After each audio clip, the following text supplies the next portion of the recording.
Welcome everybody, it turns day number 4 of the Wildfire Update right here from Brady's Channel 5. Right here on YouTube, Ace Schultz joined right here on the side of the Wildfire Updates right here. And the top story is very sad here. Authorities, let's get going here. So once again, a very sad of the top story here today.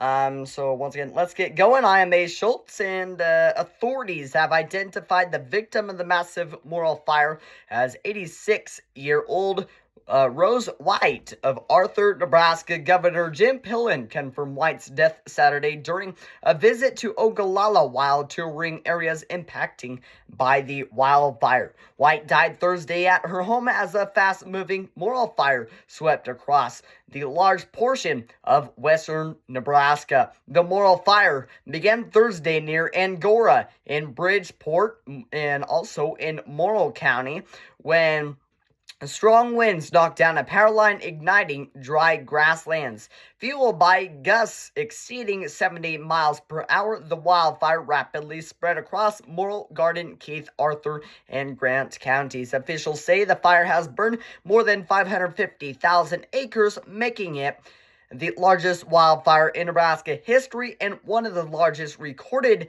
in the United States. White was born July 26 of 1939 in Ogallala to Roy and Esley Hyatt. She spent much of her childhood on a ranch southwest of Arthur before her family moved to Tryon, where she graduated from high school. She married Lloyd White in 1957. The couple briefly lived in Montana before returning to the Nebraska Sandhills, where they worked on various ranches before eventually settling on the family ranch where White grew up. White later worked at a local locker plant and the Arthur Enterprise before returning to a ranch life to raise her 4 sons. Family members said family was the most important part of White's life. She was known for gathering loved ones to read the Christmas story from the family Bible and for sending birthday and holiday cards to her children, grandchildren, and great-grandchildren. She also enjoyed baking, gardening, crafting, and spending time with her horses. Funeral services for White will be held at 2 p.m. Friday, March 20th at Veterans Memorial Hall in Arthur with the Rev. Blake Weichels. Officiating burial will follow at the Arthur Cemetery. A memorial has been established for the Arthur County 4-H program.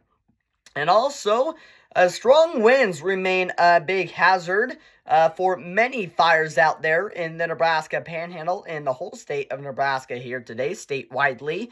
Strong winds and dangerous wind chills are expected to continue across the Nebraska Panhandle and surrounding high plains through today as a high wind warning remains in effect according to the National Weather Service. The warning remains in effect until 3 p.m. Sunday today for portions of the Nebraska Panhandle, including Sioux, Cheyenne, Morrill, Dawes, and Box Butte counties. Forecasters say northwest winds up 30 to 40 miles per hour with gusts up to 65 miles per hour are expected. The strong winds are expected to create hazardous travel conditions, especially for lightweight or high-profile vehicles, including campers and tractor trailers. The National Weather Service said areas of blowing dust, blowing smoke from the Morrill Fire, or blowing snow could also reduce visibility at times. Cold air moving into the region overnight has produced much colder temperatures across the high plains. Wind chills early this morning dropped below 0 in some locations as strong north winds continue across the area. Similar conditions are affecting a large portion of Nebraska where a high wind warning remains in effect through Sunday evening. Forecasters say north winds between 30 and 40 miles per hour with gusts up to 60 miles per hour are expected across portions of central, north central, and western Nebraska. Looking ahead, forecasters expect very gusty winds to return into the week, along with increasing fire weather concerns. Temperatures are also will rebound up high in the 80s and 90s to rise significantly later into the work week, with record-breaking warmth possible once again across the region. in the 80s and 90s will be the highs, mostly in the later into the work week. Authorities are urging residents to secure loose outdoor objects and items and use caution while traveling during the high wind event. And today's last category, we'll be talking about the incident management team takes over coordination of Morrill and Cottonwood Fires. Nebraska emergency management officials announced this morning that a Rocky Mountain Complex's Incident Management Team 1 arrived Saturday evening to begin coordination of efforts to fight the Morrill and Cottonwood Fires, comprised of local, state, and federal personnel, largely from Colorado, Nebraska, South Dakota, and Wyoming. Its members have specific qualifications in incident management positions such as operations, logistics, finance, and planning, and are called in when wildfires increase in complexity and require more resources. In the announcement, NEMA officials acknowledged the dedication and professionalism of the local resources who have been working these challenging fires. CIMT-1's operations group spent Saturday alongside local crews on both fires to begin becoming familiar with the area, with scouting and planning will be continuing today as additional resources arrive and are incorporated into the firefighting effort. Here's an update from the Morrill Fire. The fire pushed and made a push south in the Clear Creek area, west of Lake McConaughey, but did not cross the North Platte River Sunday. Team personnel will support local resources engaging the fire. Firefighters will continue to scout the area and track resources. And the structure protection group will be conducting assessments. While the team did not release information of the size of either fires, watchduty.org is reporting, watchduty.org is reporting the Morrill Fire is estimated at nearly 549,000 acres or 858 square miles as of 6:48 p.m. Saturday per a perimeter uploaded to National Interagency Fire Center. Update on the Cottonwood Fire. Crews will be assessing structure protection needs on the north side of the fire. Personnel on the northwest side will scout for areas where they can directly engage the fire and identify features where the opportunities to hold the fire will be successful. Local crews will continue to patrol and mop up the fire line on the south and southeast flanks where fire activity has lessened. The most recent estimate for this fire was at 100,000 acres around 3 p.m. Central per NEMA.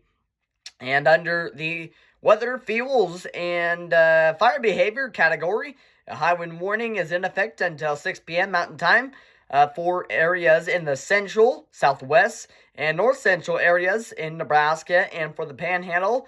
And a high wind warning remains in effect until 3 p.m. here this afternoon. High rates of fire spread are possible with northwest wind gusts in excess of 50 miles per hour expected.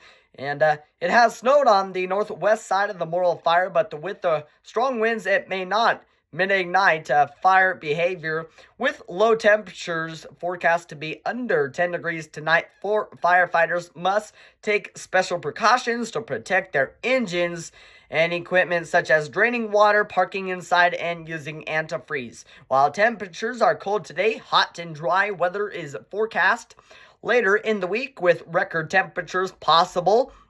The area is experiencing significant drought, and feebles are cured and very receptive to the fire. A temporary flight restriction is in place over the Morrill and Cottonwood Fires. Wildfires are a no-flight zone for unauthorized aircraft, including drones. So there we have it. Once again, high wind warning remains in effect until 3 p.m. for Box Butte, Cheyenne, Dawes, Morrill, Northern Sioux, Scotts Bluff, and Southern Sioux counties. And also, a high wind warning remains in effect for portions of central, north central, the Panhandle, southwest, and west central Nebraska until 6 p.m. Mountain Time, 7 p.m. Central Time this evening.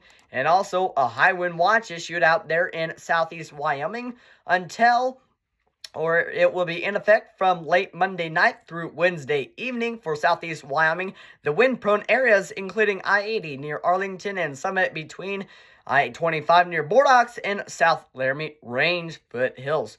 So there we have it. It's your wildfire update right here from the Brady's Channel 5 right here on YouTube. I am Ace Schultz joining you right here once again from Brady's Channel 5. If you guys have any more questions about the wildfires, contact any of our social media pages as well. Contact my phone number 308-279-1999. I hope you guys have a good, safe, windy, dry, whatever weekend. Sunday, kids get ready for school tomorrow. Once again, thank you guys for listening to this wildfire update. It is day number 4 and wildfire update number 4. Ace Schultz joining you right here from Brady's Channel 5. I hope you guys have a safe and sound, upcoming days here in the future. Once again, I am Ace Schultz from Brady's Channel 5. Hope you guys have a good rest of your day. Goodbye.